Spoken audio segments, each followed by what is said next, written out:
Now, the question for today is, should Bernie Sanders take Donald Trump's advice and run as an independent?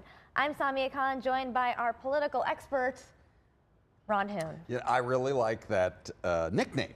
If that's, I'll be the unofficial political expert, Samia, because this is such a great topic. Right, so on the screen, you guys are looking at a tweet that was sent by Trump yesterday. Trump tweeted this even before yesterday's primary election results. Yeah. Trump basically saying, Bernie Sanders is not being treated well by the Democratic Party. Bernie, you should run as an independent. And it's actually a really valid point.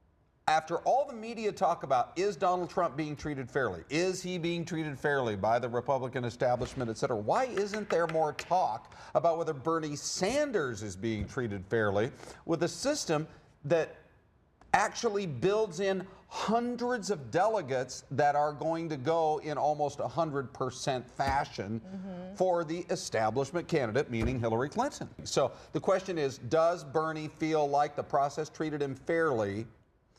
And will he actually consider running as an independent? Because if he does, he is the one man, SK, who holds the entire presidential race in his hands, I truly believe. I do think Donald's going to get the Republican. I do think that Hillary's going to get the Democratic.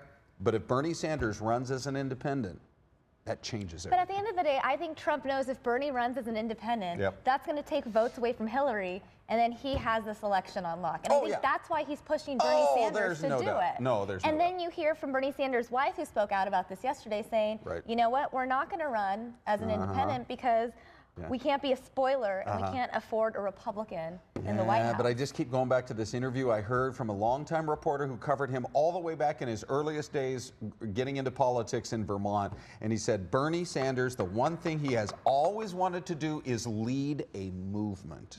I almost think that he thinks that he has generated so much momentum and so much enthusiasm. This is his one moment in life to make it happen. That's a fair argument. So the question is, should Bernie run as an independent? We want your thoughts. We're reading your comments. We're checking Facebook all the time. It's Ron right and I, down here, we're texting each other. Did you read so-and-so's comments? So make sure to let us know what your take is in the comment section below.